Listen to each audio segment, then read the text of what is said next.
Hello to our friends at Firstmark. My name is Langston Clark, and I am an associate professor in the Department of Interdisciplinary Learning and Teaching ILT here at UTSA. And with my friend and colleague, Dr. Gilberto Lara, who is in the Bilingual Bicultural Studies program here at UTSA, have been thinking about and developing a program called the Male Educator Mentoring Initiative of South Texas. And so as part of that, we have been implementing, brainstorming, and developing programming based upon our own personal experiences as educators, but then also as part of our research. So we have both experiential knowledge and research knowledge that we are taking and implementing to develop a program that will support us getting more Black and brown men into the teaching field. And so there's no secret, right, that there's a need. There's a need for teachers, period, right? The Great Resignation hit probably the teaching profession more than any other. And so COVID-19 has really highlighted some of the stress and the struggle and the strain that teachers go through. I'm not going to bore you all with statistics in this presentation, but I do want to highlight some numbers really quick, right? So in San Antonio, about 82% of students are students of color, are people of color. 54% of teachers are teachers of color, 47% of those are Hispanic, 5% are African American, and 41% of newly certified teachers were teachers of color.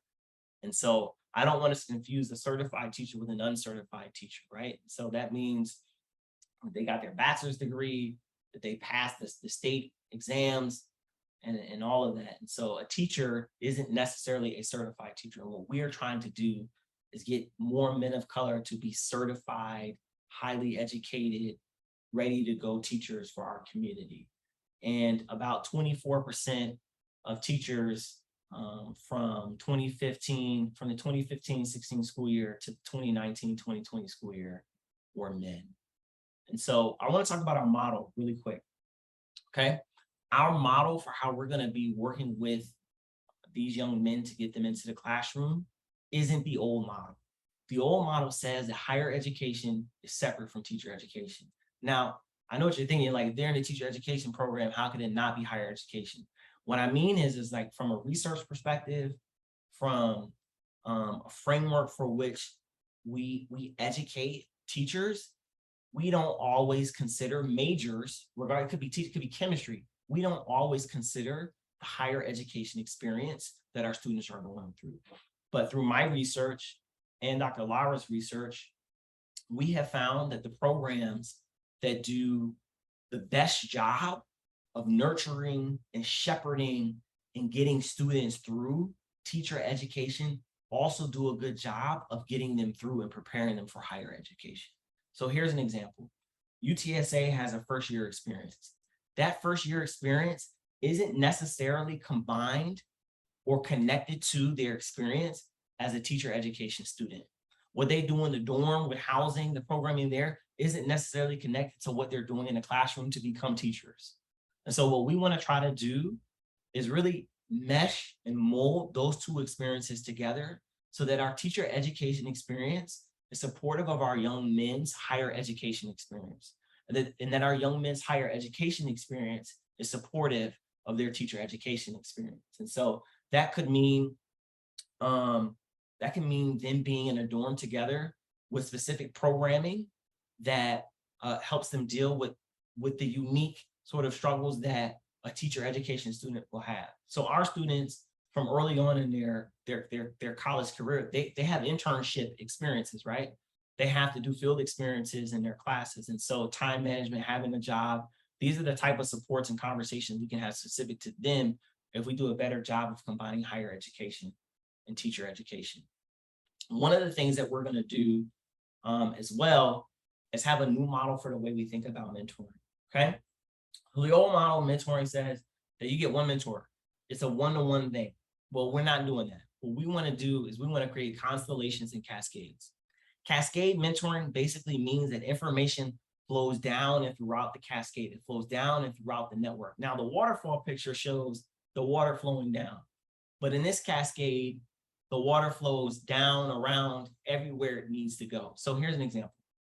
Dr. Lara and I, based upon our experience and our research, are experts in what it means to be a minority male teacher, what it means to be a minority male going through a teacher education program, what it means to be a minority male going through higher education.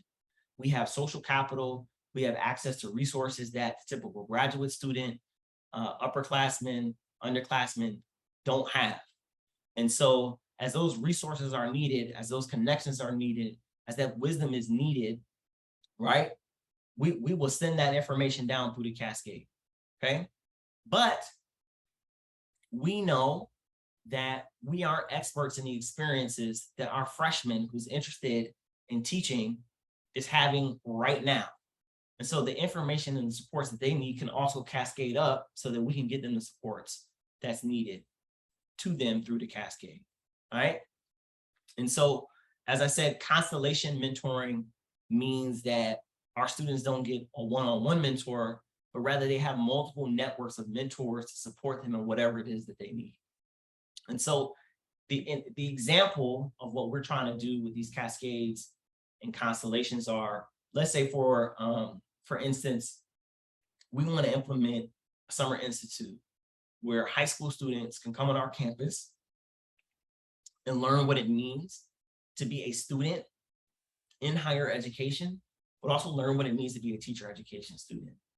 And some of the folks that we will be using to mentor and support these students through that programming would be freshmen, sophomores, and juniors. So people who are already in our teacher education program. So now those high school students, they've built social capital, right? They're connected with people who are already students at UTSA. Well, when those when those high school students come on campus, they'll be freshmen and sophomores, but that first summer after their freshman year, they could be mentors for the next batch of high school students who are coming through the program. And now what happens when you're a freshman or sophomore? Well, when you're a freshman and sophomore at UTSA, you get mentored by the juniors and seniors who are in the program, okay? Well, who's mentoring the juniors and the seniors? That's why we have graduate students. Our graduate students would serve as mentors for the juniors and the seniors.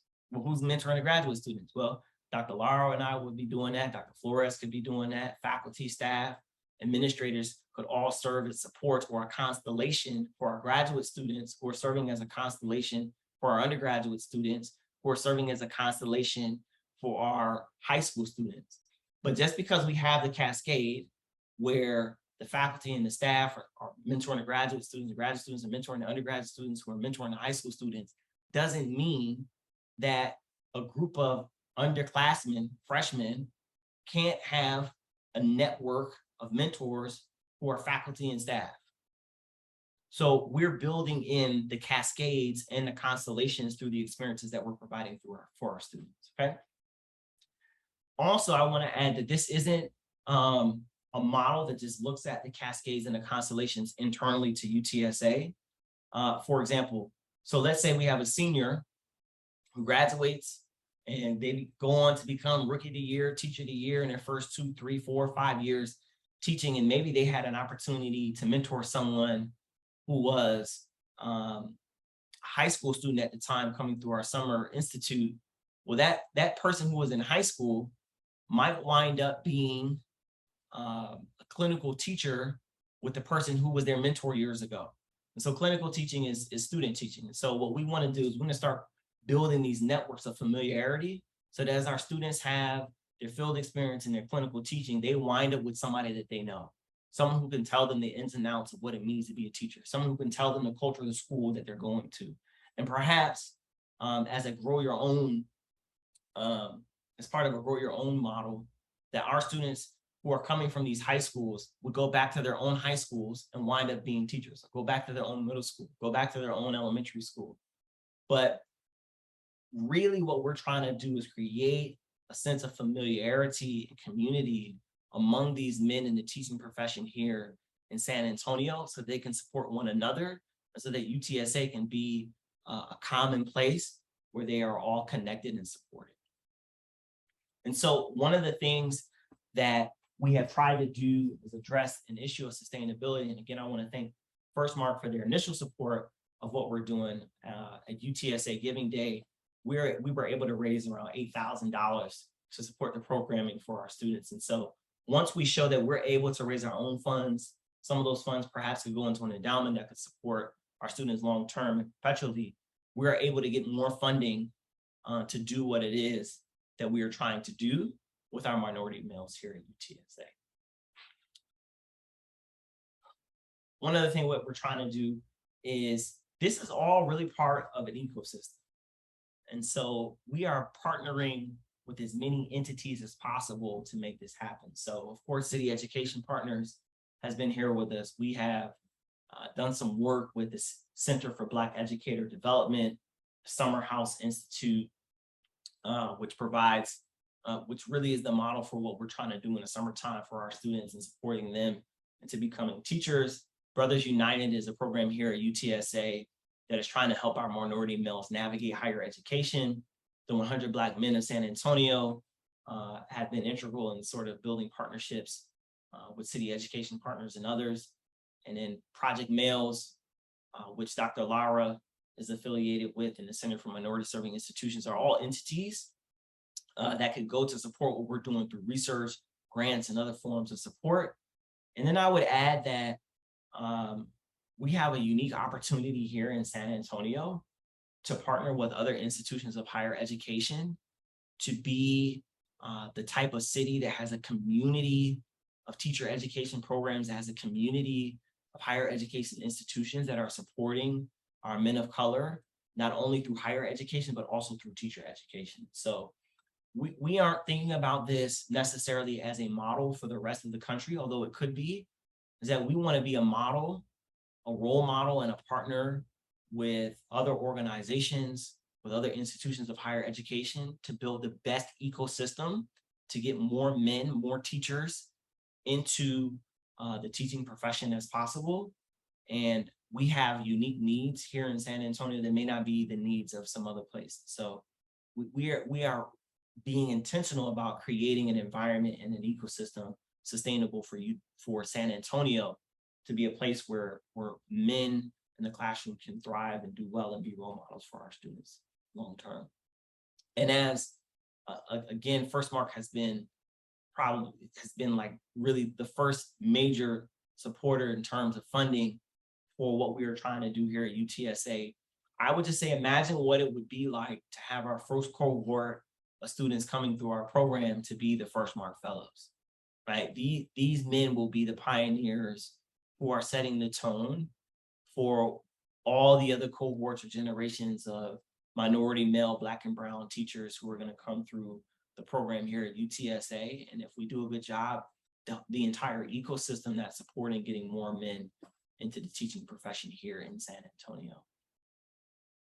And lastly, I just want to take a moment to actually to imagine what it would be like to have San Antonio be as much a city for educators as it is a military city.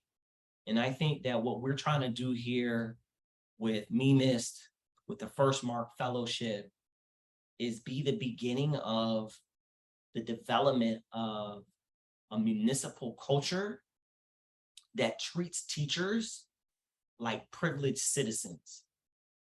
We all talk about a time where like teachers were like the vanguard of communities. And I think one of the things that we are trying to do is get these men to be the vanguard of our community, to be cornerstones in students' lives, to be cornerstones in their own communities, and to be role models. And so I thank you for listening to this presentation, and I invite you to be a part of what we're trying to build, this ecosystem that I believe will eventually be the first cornerstone of making San Antonio a city for educators, just like it's a city for the military. Thank you.